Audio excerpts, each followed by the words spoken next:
Hello, and welcome to Talk to Downtown. My name is Courtney Wood. I'm the Economic Development Director for the Downtown Stockton Alliance, which is a 501c6 nonprofit property-based business improvement district serving downtown Stockton. This webinar series is intended to connect our business owners, property owners, and visitors with the organizations, people, and resources who can help them address issues which are of top concern to them. Today, I have a special guest. We have the City Manager of Stockton, Harry Black. So Harry is joining us today. And we'll begin by allowing Harry to go ahead and introduce himself and talk a little bit about what he does in his role as a city manager. Then I'll go ahead and ask a few questions I have outlined for him. And after that, we will open it up to the viewers to go ahead and ask your questions. So thank you again, Harry, for joining us. Lovely to have you a part of this event. And please tell us who you are, your background, and your role here in Stockton. Very good. Thank you very much for having me. Well, I'm Harry Black. I am the city manager for the city of Stockton. I am currently wrapping up my 6th month on the job. It's been a busy 6 months, trying to sort of implement my program while at the same time doing emergency management, during this unprecedented pandemic.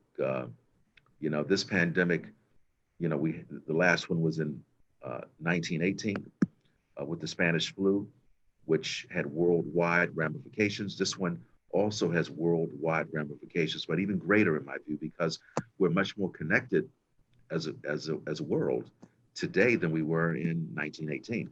So the effects and the impacts are even greater. Prior to coming to Stockton, I served as the city manager for the city of Cincinnati, Ohio. Cincinnati is also a river city. It's on the Ohio River. It's in the far southwest corner of the state of Ohio. So it borders Ohio, Kentucky, and Indiana. It's amazing. You can be in all 3 states within an hour and a half just driving. Oh, wow. So my career has been primarily in the public sector and primarily local government. I have worked for, the city of New York, the state of New York, the District of Columbia government, Baltimore, Richmond, Virginia, Cincinnati, and now Stockton. And, my core in terms of my skill set is public procurement, having served as a chief procurement officer, having served as a chief financial officer for several cities, and now as a city manager for 2 cities. I'm from Baltimore, Maryland. This is my hometown. And, so what is a city manager? People, it's a good question to be asked. So the way that I try to describe it to people is that if you take a corporation, any private company, you have a president and CEO of the company, and then the company has a board of directors. So the city manager is the CEO, and the city council and the mayor are basically the board of directors, and the mayor serving as the chair of the board, basically. So that's the best way to describe it. So as city manager, I'm responsible for all of the day-to-day operations of the city, from trash collection, public safety in terms of fire and police, cleanliness of the city, transportation, all of those traffic lights that you see out there, anything in the right of way. Economic development is a big thing, and community development. So anything that allows a city to be a city comes under the purview of the city manager, who reports obviously directly to the mayor and the city council. The city manager is hired and fired by the city council. So that's pretty much it. COVID manifested itself, I think I was almost 3 weeks in when it hit. Wow. Wow. So, pretty fresh. Oh yeah. So, obviously, I had my vision and my plan in terms of what I wanted to accomplish, and still do, and still have been, but had to pivot to obviously to place a great deal of attention and focus on emergency management. This is a different kind of an emergency. This is one that we can't see, but we can see its effects. So it's about organizing the workforce in terms of complying with all of the emergency orders that were issued by the governor, by the county. We even issued one ourselves as a city. In terms of taking care of the workforce, implementing a teleworking model very quickly, and then doing what we could in terms of helping out with combating the emergency by way of making contributions to public health, making contributions to the vulnerable of our community, in terms of making certain that there was proper shelter, as well as, protection. What I mean by that is, face masks, hygiene supplies, and a lot of education and communications. We've been able to, during these kinds of emergency situations, everything's fluid. You have to accept that and you have to embrace it and be fluid right along with it. In terms of managing each phase of the emergency, our people have been, they've all risen to the occasion. Everyone's doing a great job. We've been able to try to provide some relief in terms of the outdoor dining, putting in a real quick overnight permit to allow for that. And then most recently, I believe it was either last week or the week before, we issued another special permit to supporting the outdoor commercial activity. Your barbers, your all of that type of activity. So that's taking place. So just really trying to provide as much support as we can to the community, be they our most vulnerable in the community, homeless, as well as our seniors, providing business support, as well as just basic public health support. Where we are right now, obviously, we're in a surge. We're in a second surge. I'm not a public health professional, so I don't want to speak too far, out of the box when I don't have the credentials to do so. But it looks like we may be apexing. I'm not sure, but it feels that way because some of the numbers are becoming more stabilized. As you're probably hearing in some of the reports, but we've still got a long ways to go. We have a long ways to go. So as I said, we're trying to provide a lot of resources. We're supporting all of our food-related partners in the community, from the food bank to some of the shelters that provide sustenance to vulnerable people. We've already issued several millions of dollars worth of support and relief. Where, as you mentioned, we're the beneficiaries of about $27 million of state CARES money, and we are obligating those funds, and we're planning to spend them. We've been able to do some small business relief grants. We did that several months ago. We've just announced today that we're doing another round of small business relief grants up to $3,000. So, yes. So hopefully you have that information, and if not, we can get it to you and get to the website and start applying for the funds. These are grants up to $3,000. There are really no strings attached to the money. The idea is for us is to just pump the resources out there as quickly as we can to try to be as helpful as we can. Yes. We are preparing, so over the next couple of weeks, we're going to be, so we've done small business relief grants. We're going to be doing rental assistance. We're going to be doing mortgage assistance, and we're going to be doing some income assistance. In terms of small business relief grants, workforce rental assistance, mortgage assistance, income relief, um, uh, some permanent supportive housing and rapid rehousing efforts. We're going to be spending about $14 million over the next 2 months. We're going to be pumping that out into the community. Wow. Yes. Yes. Wow. And we're planning for the end of August to do a citywide distribution of PPE supplies. So we're working with various nonprofits in the city and in the region who will serve as our distribution platform to get this material out to the public. So this is going to be for the public. We're talking face mask, gloves, hand sanitizer, wipes. We're going to, you know, we're spending about almost $500,000 on this material, and we will be distributing it through these organizations. So it's going to be a big event that we're going to hold at the end of the month, and you know, these are the ways that we're spending our CARES money. These monies are intended to be expended and put out in the marketplace and the community as soon as possible to start making a difference. And that is what we're doing. We're also going to be providing at least nearly $3 million of support for our local shelters, our various shelters, as a means of helping them.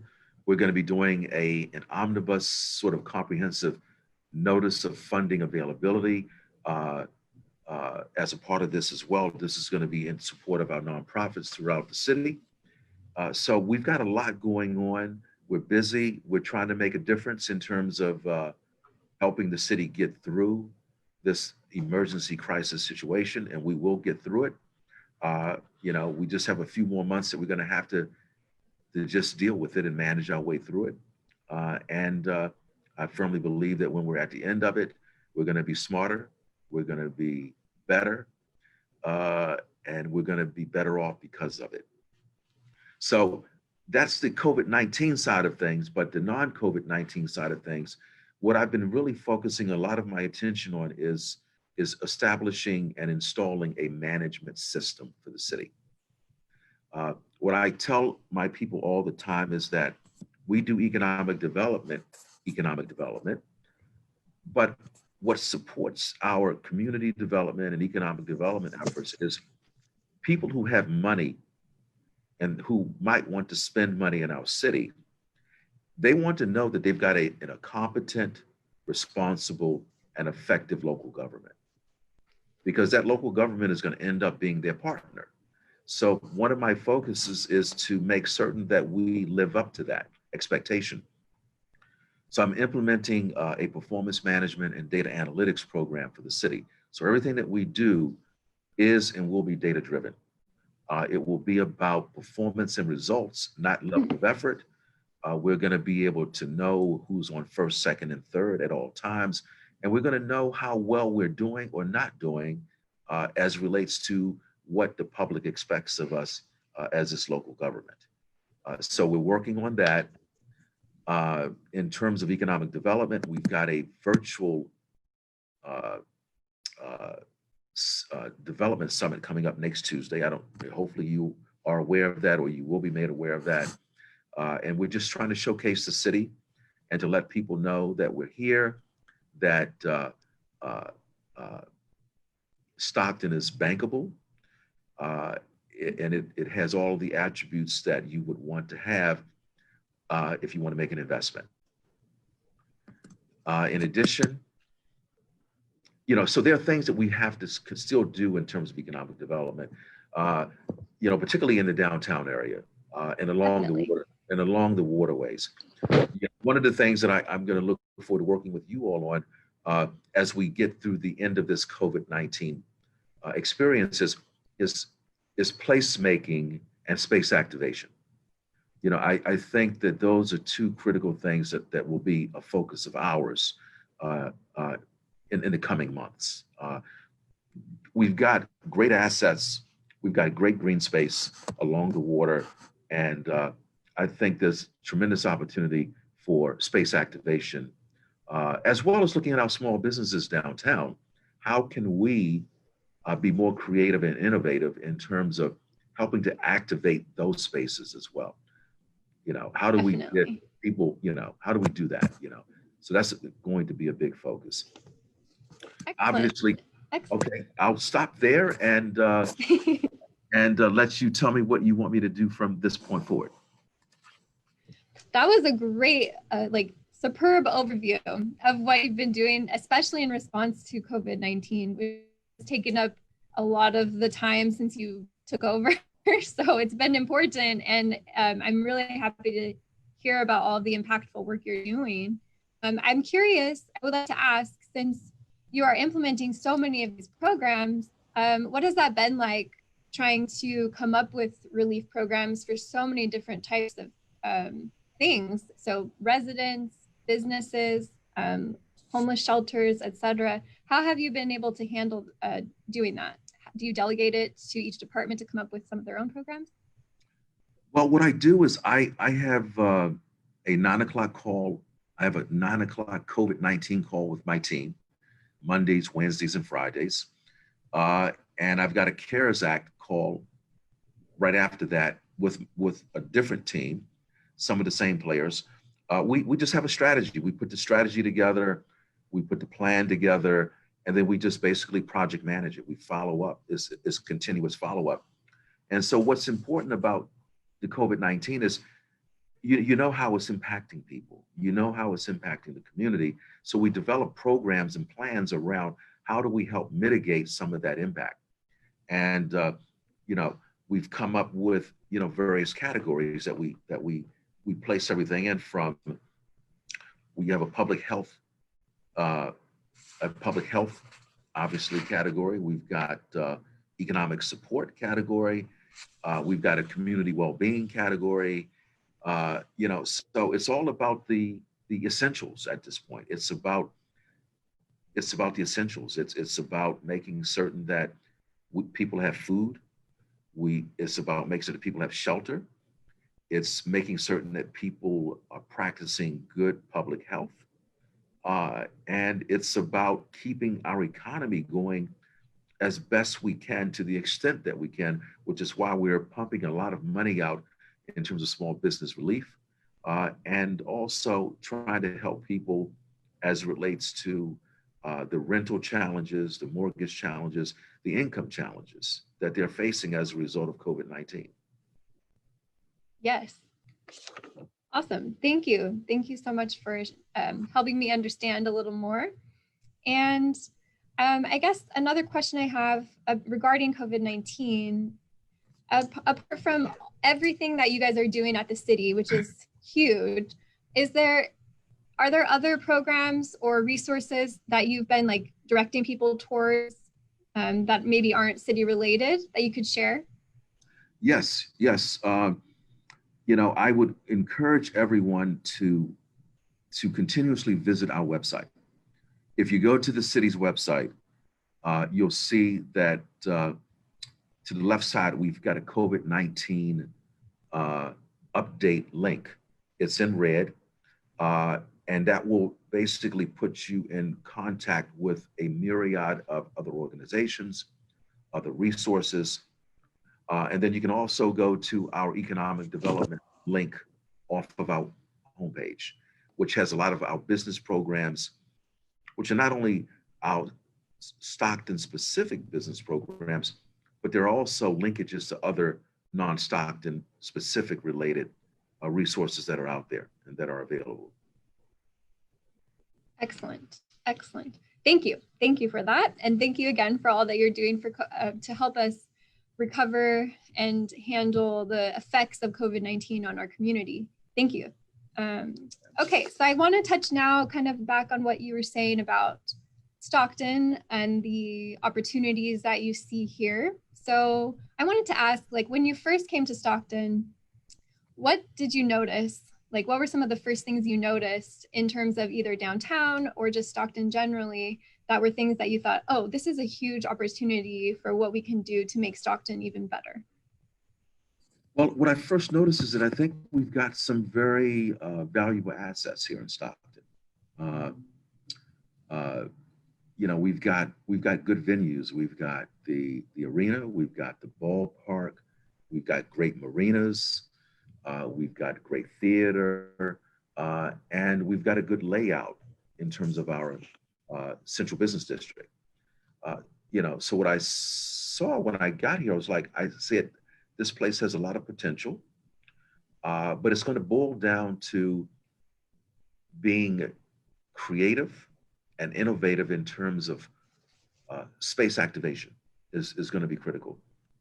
We've got Weber Park, we've got the waterways, we've got the amphitheater, so the idea is placemaking and space activation as a means of getting people to, we need foot traffic. We need people spending time Yes. at these venues. And when they do that, it creates energy, it creates vibrancy, and it creates economic opportunity. So that's really a major priority for me as city manager. Obviously, we've not been able to move as fast as we would like on that because of, we're trying to juggle COVID at the same time. But that's what I see. I see a lot of potential. We have we have 2 or 3 good pieces of property that are ripe for development. Yes. The key is getting the right kind of development that can be leveraged for other things. So I see a lot of opportunity. Excellent. And I'm a little curious, which kind of development are you thinking would be good to have on those properties that are ripe for development? Like, what is your vision? I think, the best kind of development is mixed use, where you would, something that can serve as a focal point. The idea when I say placemaking and space activation, I'm talking about destination creation. So something that helps with that, something that creates a focal point, and it would probably be something mixed use. An ideal scenario would be, really nice market rate housing with the right kind of commercial elements programmed into the project. Something that complements a lot of what we already have, but it creates more interest and it adds another layer in terms of, establishing the destination. Excellent. And that definitely touches on a great point of something that we've been pushing in downtown for a while, which is we do need more market rate housing in this downtown vicinity. Yeah, so absolutely. I'm very excited to see what we can bring in as far as additional market rate housing, and mixed use projects would be awesome to see. So I'm very excited to see what your team, works on for that. So thank you. And another question I would like to ask is, what is something that you think people would be surprised to know or might find interesting to know about the city manager position? You described it like in a really clear way earlier in our discussion. So like, what's something that would really surprise people, you think, to know about this job? I think what would surprise people about this job is that this is the single most impactful public sector position, period. The city manager, based on what the city manager is, can do a lot of things. The city manager is unencumbered. So everything starts and stops with the city manager.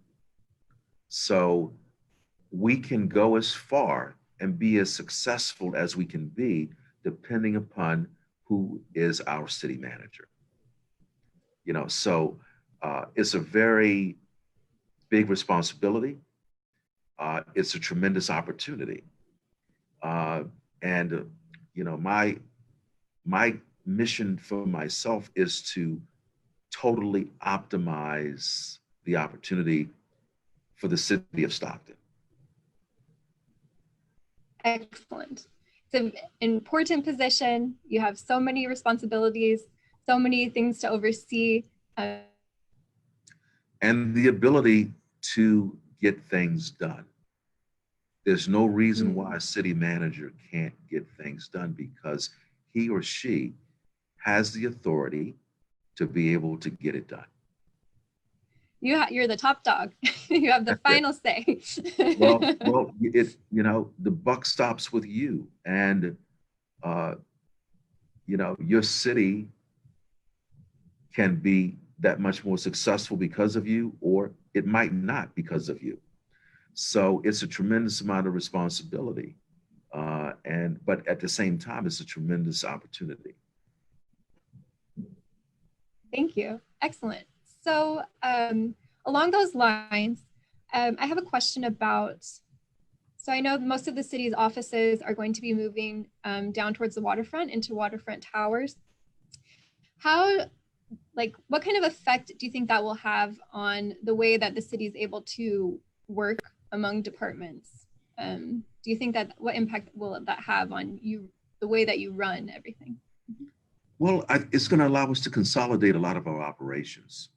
And that consolidation should mean that we will be able to work more effectively together, more collaboratively, and more efficiently.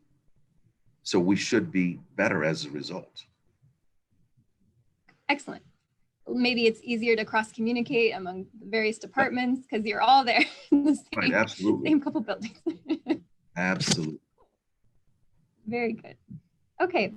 I have just a few more questions. This question is, what do you think could be a silver lining for our businesses or property owners or residents of the COVID-19 pandemic? Do you think there's any silver lining for Stockton? I think that there are probably several silver linings to this thing. In terms of businesses, I think just like not only for the businesses, but for any organization, it's going to force us to sort of reimagine what we do and how we do it, which I believe will make us that much more attractive and that much more successful in our various endeavors. It's going to force us to become more creative in how we use space, both inside and outside. It's going to make us smarter in terms of how we interact and relate with our customers. Those are some of the silver linings that I see. In terms of government, it's going to, I think everyone would agree that, in terms of our overall response to COVID-19 as a nation, we haven't really done a very good job because we're fragmented. So I think COVID-19, a silver lining is, and I hope it's a silver lining, is that we've got to learn to do a better job at being more cohesive and being more unified in terms of how we work together and how we solve problems together. In terms of supply chain management, we can't be as fragmented as we've been. I think we're getting better, but I think COVID-19 has revealed that we're too fragmented, and we've got to figure out ways to collaborate and to coordinate and to work together on all levels and all fronts. Definitely. That's a great point. And I totally agree. Okay. So what right now has been one of the most common questions that you've been fielding in your office? Is there like one common question that you've been fielding over the past couple of months? There's really no one common question. When you're a city manager, city government, everybody wants everything. And you have to be prepared for that. What I mean by that is you're solving a lot of problems, small and big. The key is making certain that you have effective communications mechanisms in place to receive communications and to also to deliver communications. Communications is absolutely critical. Uh, be it, you know, the little old lady with the cat up in the tree. You've got to pay just as much attention to that as you might pay to something mega that's going on, because that's mega to her at that particular point in time. And that's, as a city manager, that's how you have to look at things. Uh, you have to be very attentive. You have to be very, very aware, and you have to communicate well at all times. So you are fielding all kinds of questions about all kinds of things. You name it, stuff that doesn't even have anything to do with city government. But somebody wants to ask the question, and they need somebody to ask the question of. And I get to be that person. Awesome. They're all important, like you said. Yeah. Perfect. Okay. So my last question is, if someone does have questions and they want to get in touch with the city manager's office, what should they do? Or if they have questions about one of the departments that you manage, what's the best way for someone to get in touch with you? Just send an email to Patty. Okay. Okay. We can put the link to that email in the comment section for anyone who's interested. Why don't you call Patty? Why don't you call Patty first and ask her that question? Because it may be her email address or maybe another one. Okay. Okay. So stay tuned. Yeah. We'll find that answer for the viewers. Yeah. Okay. Well, thank you, Harry. Those were all of my questions. So thanks for answering everything and enlightening us on the role of the city manager and what you've been doing as far as COVID-19. And so we're going to go ahead and move into a few of the viewer questions. Does that sound all right with you? Absolutely. Okay, great. So the first question is coming from Michael Huber, and he's asking, what's your vision for downtown? My vision for downtown is that it is full of people walking and spending money and enjoying the amenities that we have downtown, be it the green spaces, be it the ballpark, be it the arena, be it the restaurants, just people enjoying a good quality of life and spending money. Sounds amazing. Okay. Next is, what's the city's plan for the wonderful inland waterway of downtown? In terms of the waterway, is to find ways to leverage it. Find ways to leverage it in terms of that destination creation and that space activation. Activation? Yeah.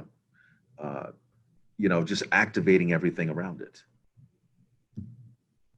Okay, excellent. And okay, another question. There is a plan to expand the city limits. With so many empty buildings in the inner city, wouldn't infill, especially in the downtown area, make more sense than expanding the city's limits? So they're looking for your opinion on that. I think you have to look at both. I think I don't think one is more important than the other. I think your economic development strategies and plans should reflect balance, and they should reflect purpose and intent. What it is that we're trying to accomplish. What kind of a community are we trying to create? What to build? So there's tremendous opportunity in both areas. Excellent. All right, thank you. We have a question from Johnny Palacios. He's asking, what are some of the successes in other cities, so like successful projects you've had in other cities, that could possibly be successes here in Stockton? I think it's more not so much the project, but just the approach. For the city of Richmond, Virginia, there was an old theater It was boarded up. It was in the heart of downtown. Uh, and so I was involved in that project in terms of what ultimately came of the project was a totally redeveloped and renovated state-of-the-art theater, which is the Performing Arts Center for the city. Oh, how beautiful. And it serves as a focal point, again, a destination for downtown. But it was not an easy project. Tremendous community upheaval. You had the arts community, you had the business community, and you had city government. And none of them were getting along. No. So the project was stalled. I jumped in, we got it going again, and we were able to overcome those challenges. But you're going to have challenges. When you're trying to do anything of significance, it's not going to be easy because it's not supposed to be easy. That's why it's significant. That's why it represents a significant accomplishment. I'm proud of, I was able to lead the effort in attracting a Fortune 500 corporate headquarters to a city. I was able to grab this corporation from Stamford, Connecticut, and I was able to land it in another city. So that created jobs as well as other economic development activities for this particular city. I've written a book on economic development. Excellent. So it's not rocket science. It's pretty basic stuff. You just got to do it. And that's what we're going to do here. Perfect. Thank you for those examples. Really lovely to hear about the theater. Yeah, thank you. Okay, another question. This question is, are there any unique challenges that you faced here? I think the challenges for Stockton, obviously, COVID-19 notwithstanding, is we have to, from an economic development standpoint, we're going to sort of have to outsmart the situation. And what I mean by that is we can't try to emulate other places.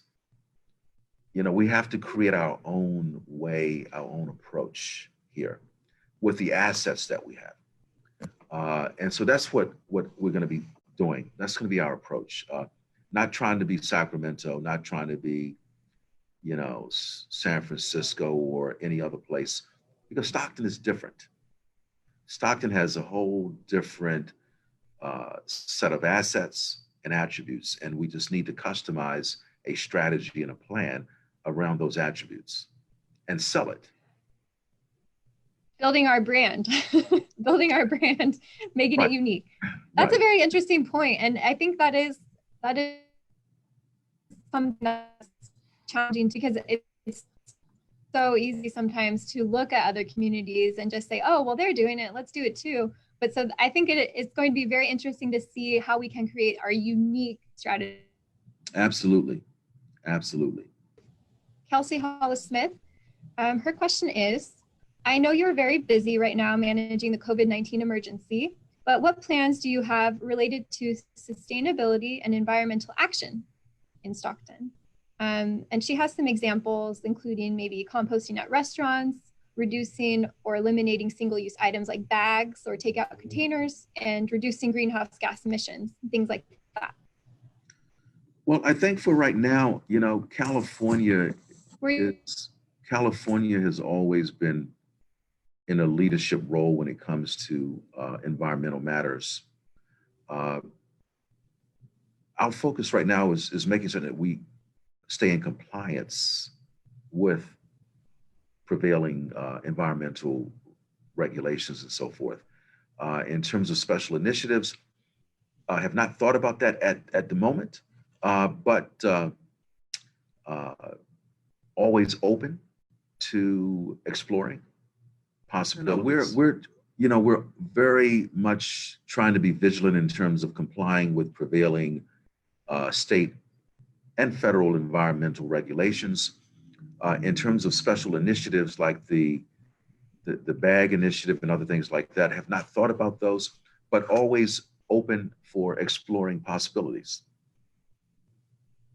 The question that we had received was, what's being done to help the homeless in Stockton? I know earlier you were talking about some funding going to homeless shelters. Is there more being done? Yes. Let me just pull out my list here. We have and continue to do quite a bit.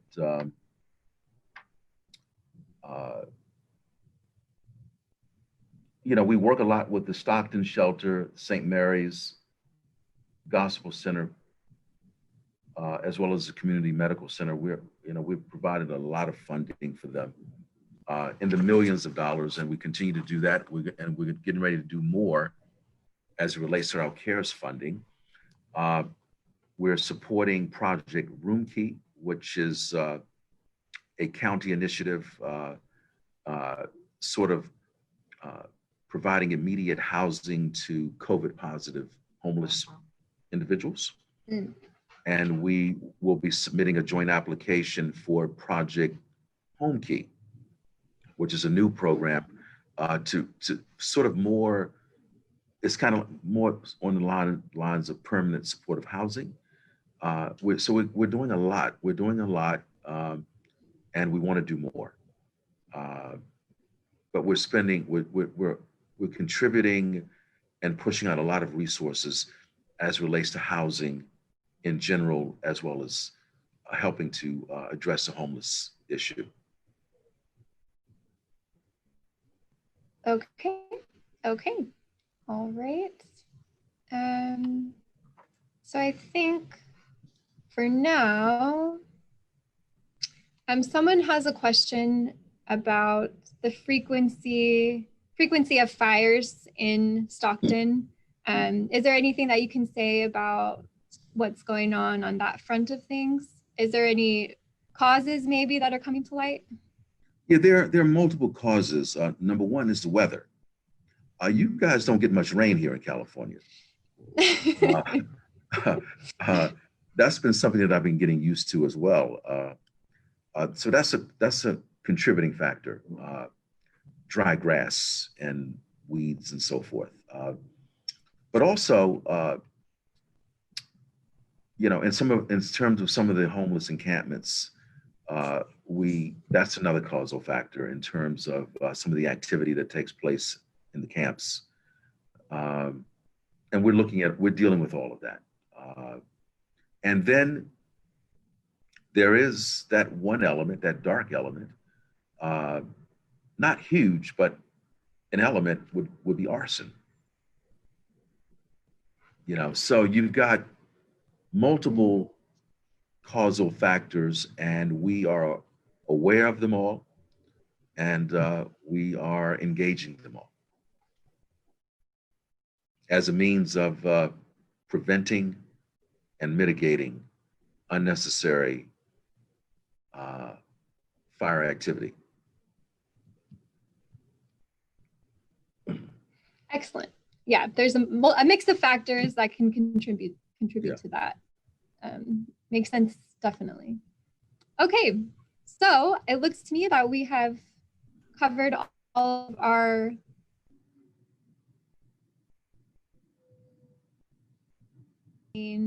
that this video is going to be uploaded to our YouTube channel, which is at Downtown Stockton. And then also, if you're watching this right now, you have already found us on Facebook. So thank you for following us there. We also have our Instagram, which is at Downtown Stockton, and our Twitter, which is at Downtown STKN.